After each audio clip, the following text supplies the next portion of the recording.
I don't know what we're trying to accomplish there, except maybe this. I'm not sure we want to go that direction.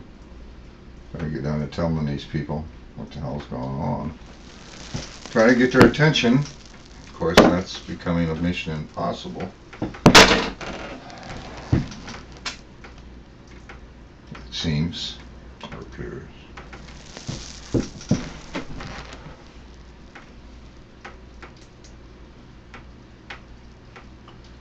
New time. ABC News Now. Good to know. Let's see what they got Bob to say. McGuire, for the past 30 years, has owned and operated a General Motors dealership in Bordertown, New Jersey. He doesn't expect to be one of them, he says. Nonetheless, he's going to be watching to see if that truck arrives. And I ask him, what's the first thing he's going to do if he gets bad news? Probably cry, and then regroup, sit down with my wife, my son, and determine what corrective actions we can take to overcome this decision that has been imposed on us. Now, this is small business. Car dealer, whatever bad taste you have. This is grassroots small business dealership.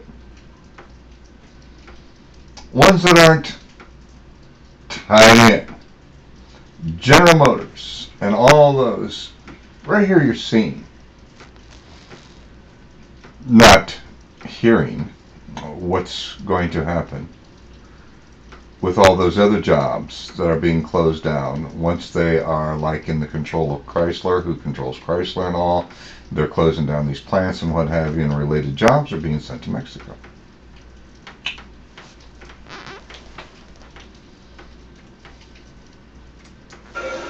I am not going to give up. I have made my life's work here in Bordentown, New Jersey. I am considered a community leader. I am an individual who gives to the high school prom. I sit on the board of directors of the Marine Corps Scholarship Foundation. I mean, you know, when you eliminate 1,100 dealers in America, Yep. what you're actually doing is taking their entire workforce and putting them out of work. I mean, there goes the mortgage payment, there goes the payment on the college education, there goes a family that's now at risk looking for an income. Good things just got better. Introducing an all-new...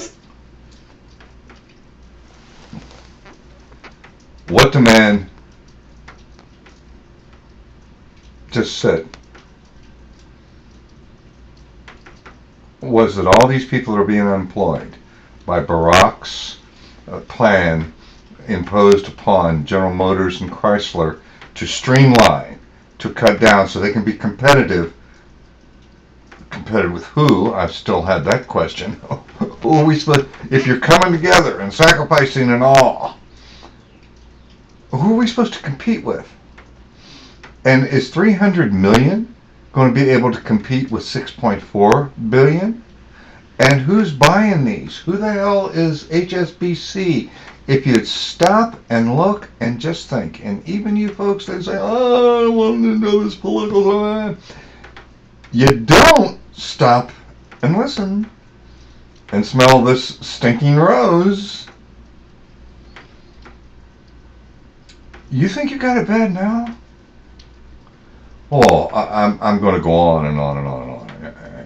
Yeah, I am.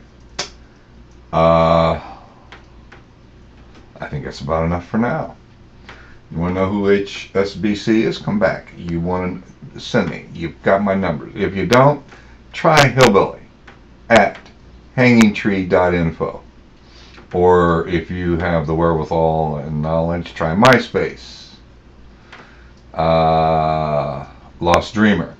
And it's www.myspace.com/Fuzzball. PHUZBAUGH. All kinds of videos. I'll be posting more of them. I'm trying to get them down so that you'll understand and listen. Because, neighbor, we right now in this 11th hour are the last of the vestiges of freedom of thought by our Constitution. And you know what's been happening to that. You've been hearing it. You might not understand it, but you're hearing it's being shredded. They're taking away our armament.